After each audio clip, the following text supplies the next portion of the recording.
السلام علیکم دوستو، کیسے ہیں آپ سب؟ میں زبینہ فیاض ایک بار پھر آپ کے ساتھ میں شروع کر رہی ہوں راہ زیست بائی زہرا بنت خالد پارٹ 14۔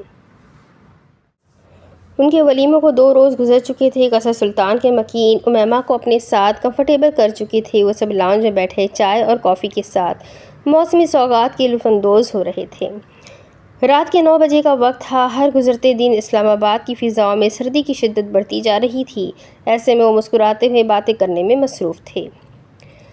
تم لوگوں کو ناردرن ایریاز سے ہو آنا چاہیے اسی موسم میں، ورنہ سردی کی شدت زیادہ ہو گئی تو مشکل ہوگا، زنیرہ بیگم نے عارض اور امیمہ کو متوجہ کرتے ہوئے کہا تھا۔ ہاں، آفس بھی ابھی میں دیکھ رہا ہوں تو تم 1 ہفتے میں ہو کر آ سکتے ہو، حاشر نے بھی اضافہ کیا تھا۔ عارض نے امیمہ کی جانب دیکھا تھا، جس پر وہ خاموشی سے اسے دیکھ گئی۔ چلے سوچتے ہیں اس بارے میں، عارض نے مسکرا کر کہتے ہوئے کافی کا گھونٹ بھرا تو امارہ کہنے لگی، امیمہ تمہاری کوئی ڈریم پلیس ہے جہاں جانا چاہو؟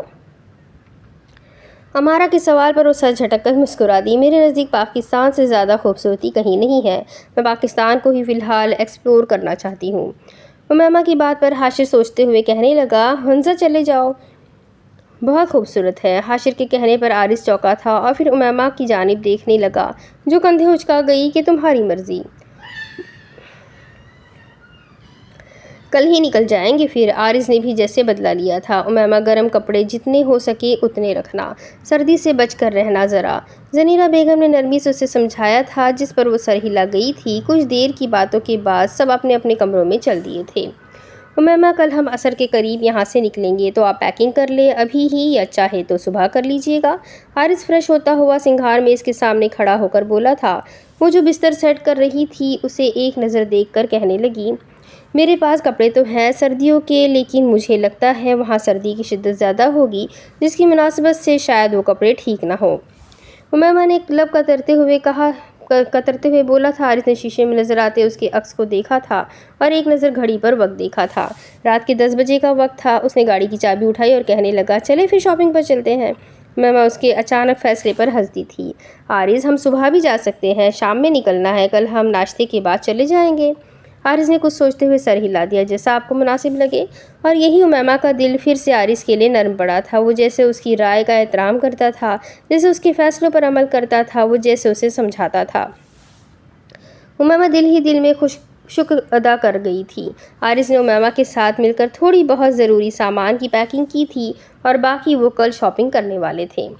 امیمہ کے جانے کے بعد سب کچھ ویران سا لگنے لگا تھا۔ زنیرہ بیگم تو کیا، ہوا کا بھی دل نہیں لگ رہا تھا۔ وہ دونوں لاؤنج میں بیٹھی اسی کی ہی باتیں کر رہی تھی۔ ناشتے کے بعد امیمہ کی کال آئی تھی اور اس نے گھومنے کے بارے میں بتایا تھا، جس پر دونوں نے ان کی سلامتی کی دعا کی تھی۔ تم بھی اب شادی کر لو گی تو میں بالکل ہی اکیلی ہو جاؤں گی، بالکل ویسے ہی جیسے نورے کی شادی کے بعد ہو گئی تھی، زنیرہ بیگم نے نم آنکھوں سے ہوا کو دیکھتے ہوئے کہا تو ہوا انہیں عقیدت سے گلے لگا گئی تھی۔ اگلے روز وہ ناشتے کے بعد شاپنگ پر نکل گئے تھے اور پھر آ کر پیکنگ کرنے کے بعد وہ سب سے مل کر اپنے سفر پر گامزن ہو گئے تھے۔ ہم 10 دن کے لیے جا رہے ہیں عارض، اور تم نے مجھے سامان بھی زیادہ نہیں لینے دیا۔ امیمہ نے فرنٹ سیٹ پر بیٹھتے ہوئے ایک شکوہ کناں نظر عارض پر ڈالی تھی، جو مگن سا گاڑی چلا رہا تھا۔ ابھی ہمیں ایک جگہ رکنا ہے، پھر ہم باقی کا سفر دوسری گاڑی پر کریں گے۔ عارض کی بات پر امیمہ نے شوقی نظروں سے اسے دیکھا تھا کہ وہ یہ اسے اب بتا رہا ہے۔ امیمہ نے گاڑی میں ایک کمبل بھی لے رکھا تھا اور ڈھیر سارے اسنیکس بھی، جو عارض اس کے کہنے پر لایا تھا۔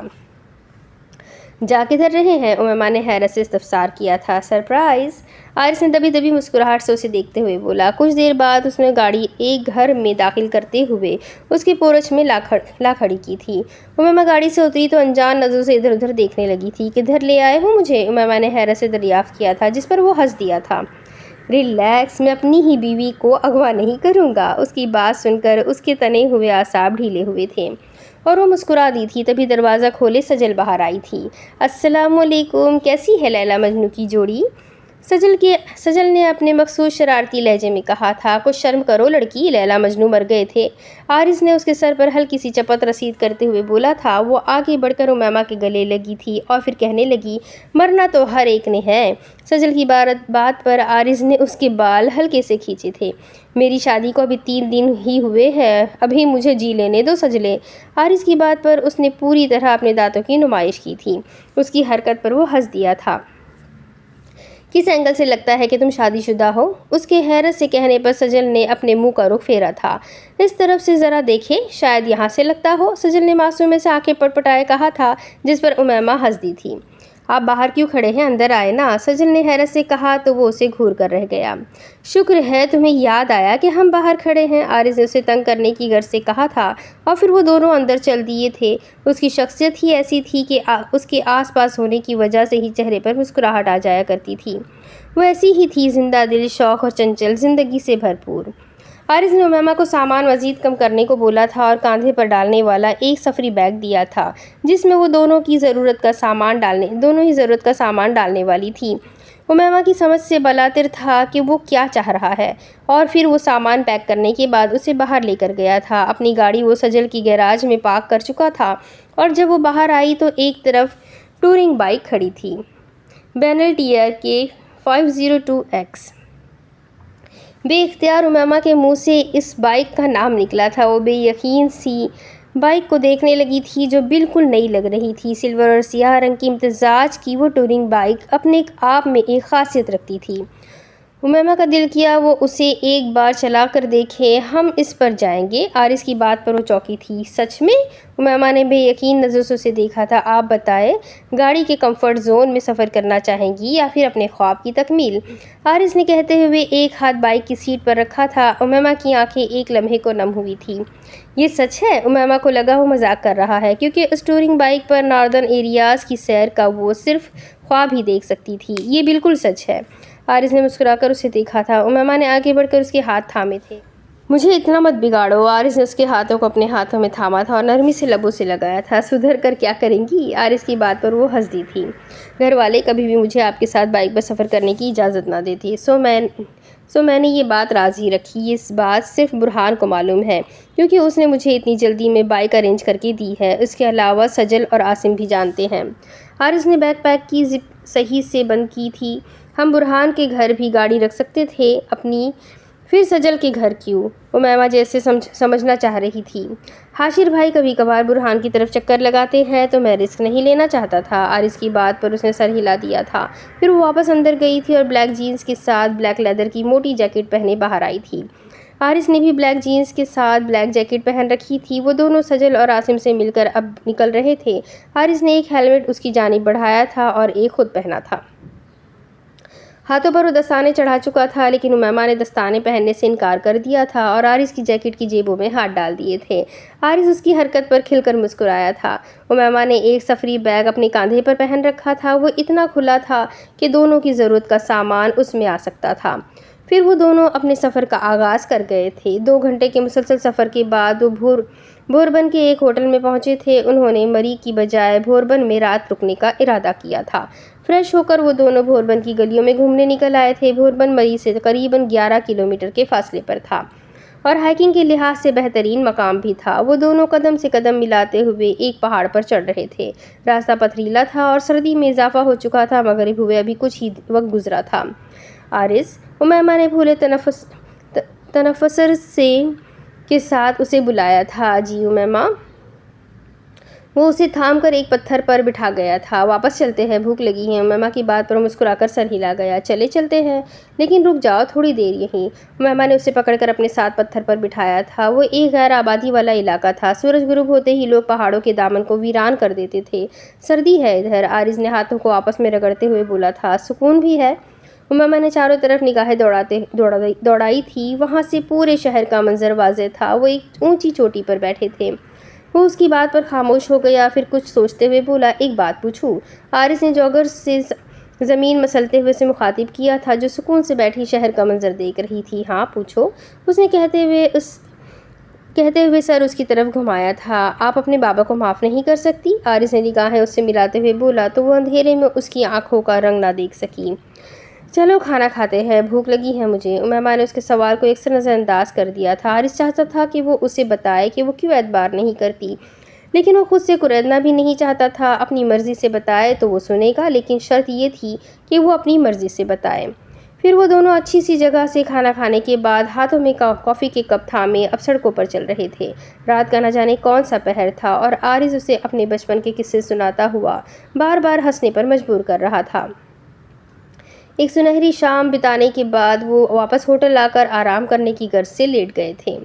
آج کا سفر لمبا جانے والا تھا تو ابھی سے کمر کس لیں۔ حارث نے تیار ہوتی امیمہ کو بولا تھا جو اپنے بال ہائی ٹیل میں باندھ رہی تھی۔ حارث جوگرز پہن رہا تھا اور پھر وہ دونوں تیار ہوتے کمرے سے باہر آئے تھے اپنے اگلے سفر کے لیے۔ ان کی اگلی منزل تھی ناران کاغان۔ وہ دونوں 7 گھنٹے کا سفر کر کے اپنی منزل تک پہنچے تھے۔ راستے میں 2 سے 3 مقامات پر وہ رکے بھی تھے اور تصاویر کھینچی تھی۔ ہر بڑھتے مقام کے ساتھ سردی بھی بڑھتی جا رہی تھی۔ مختلف مقامات پر رکتے، کچھ ہلکا پھلکا کھاتے، تصاویر کھینچتے، باتیں کرتے، وہاں کچھ یادیں بناتے اور پھر سفر پر روانہ ہو جاتے۔ امیمہ کے لیے یہ سفر کسی خواب سے کم نہیں تھا۔ وہ ہمیشہ ناردرن ایریاز کی سیر اسی طرح سے کرنا چاہتی تھی۔ حارث کے پیچھے بیٹھے وہ صرف مسکرا رہی تھی اور ساتھ ہی ساتھ وہ کبھی کبھار دونوں بائک کی سپیڈ ہلکی کرتے کوئی گانا گنگنانے لگتے تھے۔ امیمہ کے ساتھ ساتھ حارث کے لیے بھی یہ سفر بہت یادگار ہونے والا تھا۔ 5 گھنٹے کا سفر انہوں نے 7 گھنٹے میں طے کیا تھا۔ وجہ درمیان میں جگہ جگہ رکنا تھا۔ وہ ناردرن کی وادی میں اپنے قدم جما چکے تھے۔ تھکاوٹ ایک قدرتی فعل تھا۔ سب سے پہلے وہ ہوٹل میں کمرہ لیتے گرم پانی سے نہا کر فریش ہوئے تھے جس سے تھکاوٹ اترتی ہوئی محسوس ہوئی تھی۔ پھر وہ دونوں ناردرن کی وادی میں اپنی محبت کی داستان رقم کرنے کے لیے آگے بڑھے تھے۔ امیمہ نے مہرون گرم شلوار قمیص پر کالے رنگ کا لمبا کوٹ پہن رکھا تھا اور حارث نے بلیک پینٹ کے ساتھ سفید ہائی نیک شرٹ پہن رکھی تھی جس کے اوپر بلیک ہی کوٹ زیبتن کیا ہوا تھا۔ ایک ہاتھ کوٹ کی جیبوں میں ڈالے، باقی دوسرا ہاتھ ایک دوسرے کے ہاتھوں میں ڈالے وہ پرسکون تھے۔ مسکراتے ہوئے وادی ناران کی سڑکوں پر سیر کر رہے تھے۔ برف فی الوقت نہیں گر رہی تھی لیکن پہلے سے ہوئی برف باری کی نشاندہی سڑکوں پر موجود تھی۔ تم نہیں جانتے تم نے میری کتنی بڑی خواہش کو پایا ہے، تکمیل پہنچایا ہے، امیمہ نے نرم مسکراہٹ سے اس کی جانب دیکھتے ہوئے کہا تھا۔ آس پاس سیاح گزر رہے تھے۔ رات ہونے کی وجہ سے تصاویر بنانے والے کم تھے لیکن وہ چلتے ہوئے وہاں کی لوکل مارکیٹ میں آ گئے تھے۔ تمہاری وجہ سے میری زندگی نے یو ٹرن لیا ہے۔ میں نے کبھی سوچا بھی نہیں تھا کہ کبھی کوئی مرد میری زندگی کی کسی خواہش کو پورا کرے گا، امیمہ کہتے ہوئے رکی تھی۔ حارث نے اس کی عنبر رنگ آنکھوں میں دیکھا تھا جہاں نہ جانے کیا کچھ تھا۔ میری زندگی نے آپ کی وجہ سے یو ٹرن لیا تھا امیمہ، بہت سی ایسی چیزیں ہوئی جو کبھی وہم گمان میں بھی نہیں تھی، حارث نے کہتے ہوئے اس کا ہاتھ لبوں سے لگایا تھا۔ کچھ سیاحوں نے پلٹ کر انہیں دیکھا تھا جس پر امیمہ کے گال جو ٹھنڈ کی شدت سے گلابی تھے مزید گلابی ہوئے تھے۔ چلو کچھ کھاتے ہیں، امیمہ نے سر جھٹک کر کہا تو حارث ہنس دیا۔ کیا یہ آپ کا ڈیفنس بیک اپ ہے؟ حارث کی بات سمجھتے ہوئے وہ شرمندگی سے دانت نکال گئی۔ پھر وہ دونوں کھانا کھانے کے بعد چائے کے 2 کپ ہاتھوں میں تھامے اپنے ہوٹل کے کمرے کی بالکنی میں کھڑے تھے جہاں سے پوری وادی کا نظارہ کیا جا سکتا تھا۔ ہم یہاں 3 راتیں رکیں گے، چوتھے دن ہم بابو سرٹاپ کے لیے روانہ ہوں گے۔ حارث نے چائے کے گھونٹ بھرتے ہوئے اسے سارا پلان بتایا تھا۔ سردی اپنی شدت اختیار کر چکی تھی لیکن وادی کا نظارہ اتنا دل فریب تھا کہ وہ یہاں کھڑے ہونے سے خود کو روک نہیں پائے تھے۔ اور کل؟ امیمہ نے چائے کا گھونٹ بھرتے ہوئے اس سے کل کا پلان پوچھا تھا جس پر وہ لب دبائے مسکرا دیا تھا۔ You are going to see the most beautiful view of your life. Haris نے ذرا جھک کر رازداری سے کہا تو امیمہ ہنس دی۔ دیکھتے ہیں شوہر صاحب، اس کی جتاتی نظروں پر وہ ہنس دیا تھا۔ پھر سردی کی شدت کو محسوس کرتا وہ اسے اندر لے آیا تھا کیونکہ باہر ٹھنڈی ہوا چلنا شروع ہو چکی تھی، شاید برف باری دوبارہ سے ہونے والی تھی۔ وہ اگلے روز اسے جھیل سیف الملوک پر لایا تھا جسے دیکھ کر حقیقتاً خدا کی قدرت پر رشک آتا تھا۔ جھیل سیف الملوک ناران اور کاغان کے درمیان میں واقع ہے۔ اس سے زیادہ خوبصورت چیز میں نے آج تک نہیں دیکھی۔ امیمہ نے اپنی باہیں پھیلائے اس مقام کی تعریف کی تھی۔ لیکن میں نے دیکھی ہے، حارث نے اس کے کان کے قریب سرگوشی کی تھی جس پر وہ چوکی تھی۔ آئے دکھاؤ؟ اس نے امیمہ کا ہاتھ تھاما تھا اور اسے ساتھ لیے جھیل کے کنارے پر لے آیا تھا۔ پھر جھک کر بیٹھا تھا اور اس سے بھی بیٹھنے کا اشارہ کیا تھا۔ وہ جیسے جھیل کے نیلے شفاف پانی میں سے کچھ تلاش کر رہا تھا۔ پھر وہ یکدم مسکرایا تھا۔ یہ دیکھیں، اس نے پانی کی جانب اشارہ کیا جہاں جھیل میں امیمہ کا عکس نمایاں تھا۔ وہ کچھ لمحے تو سمجھ نہ سکی اور سمجھ آنے پر وہ ہنس دی تھی۔ حارث کے مطابق اس کی کھلکھلاہٹ نے جھیل سیف الملوک کی خوبصورتی میں مزید اضافہ کیا تھا۔ کہتے ہیں یہاں رات کے وقت پریات اترتی ہے، امیمہ نے اس کے ساتھ پتھریلے رستے پر چلتے ہوئے کہا تھا۔ حارث نے ایک نظر اسے دیکھا اور مسکرا کر کہنے لگا، ہاں ایک تو میرے بغل میں چل رہی ہے۔ حارث کا اشارہ اس کے سفید پیروں تک آتی اسکرٹ کی جانب تھا جس پر وہ سیاہ رنگ کامنی کوٹ پہنے ہوئے تھی۔ آج موسم خوشگوار تھا اور دھوپ نکلی ہوئی تھی۔ توبہ استغفر اللہ، لوگوں نے کہنا ہے لڑکا محبت میں اندھا ہو گیا ہے۔ امیمہ نے ہنس کر بات ٹالی تھی، محبت ہوتی ہی اندھی ہے، محبت کی فلسفی مجھے سمجھ نہیں آتی، وہ کہتے ہوئے ہنس دی تھی، لیکن مجھے اچھے سے سمجھانا آتی ہے۔ عارض کی بات پر اس نے رخ پھیرا تھا اور سر تا پیر اسے دیکھا تھا، جو آج بلیو ہائی نیک کے ساتھ بلیک جینز پہنے ہوئے تھا اور کوٹ اس نے بازو میں ڈال رکھا تھا۔ مجھے بھوک لگی ہے۔ امیمہ کی بات پر عارض کا کہا بے ساختہ تھا، وہ ہمیشہ ایسے ہی کرتی تھی، کوئی بات ختم کرنا ہوتی یا بدلنا ہوتی تو بھوک کا شور ڈال دیتی تھی۔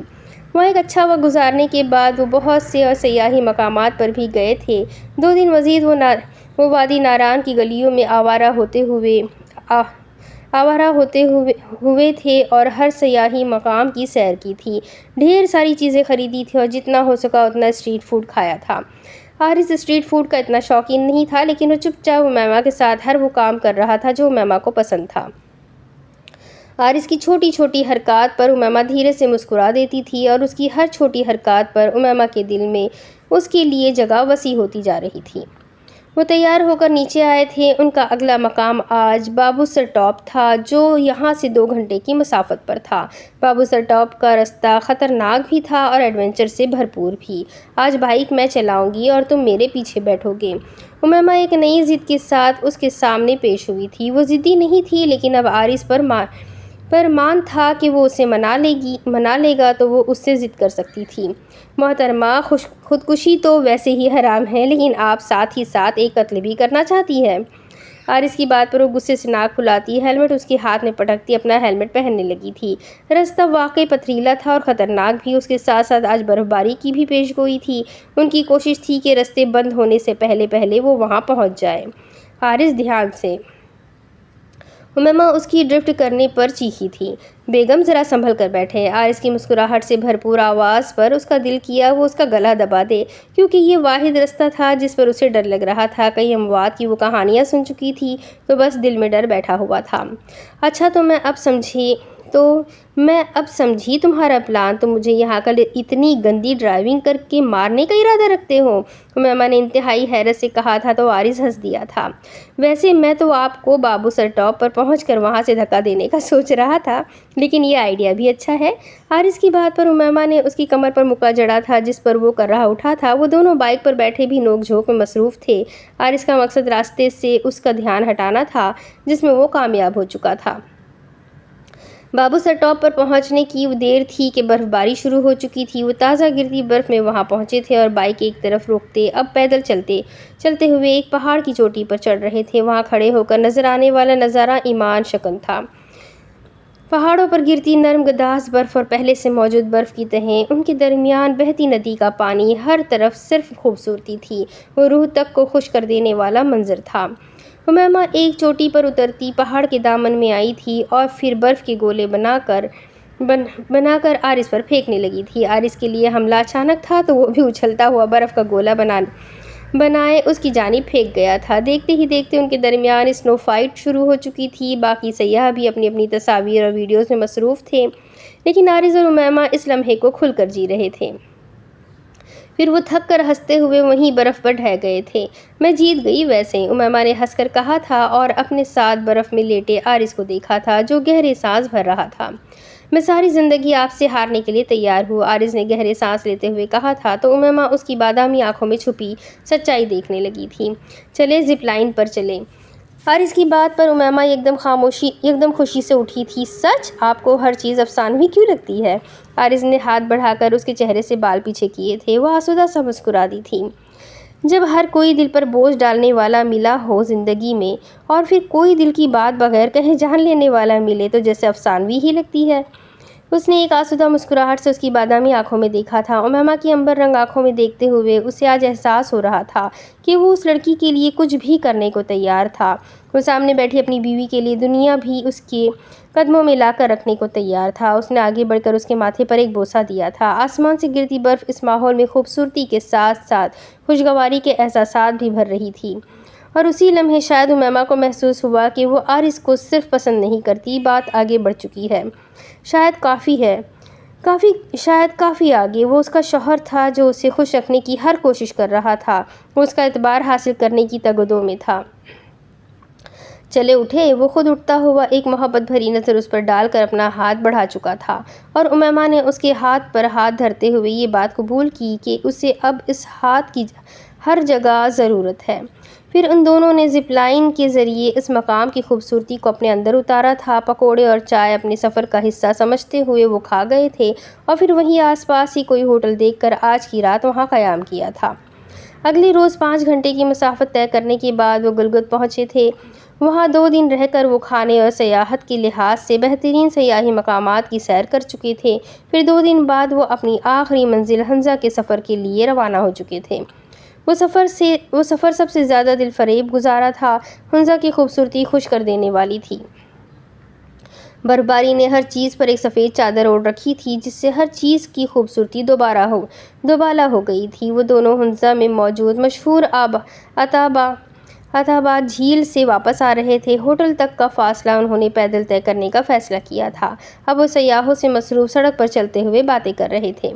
مجھے یقین نہیں آ رہا آج ہم لوگوں کی اس سفر کی آخری رات ہے۔ بہت جلدی گزر گئے ہیں 9 دن۔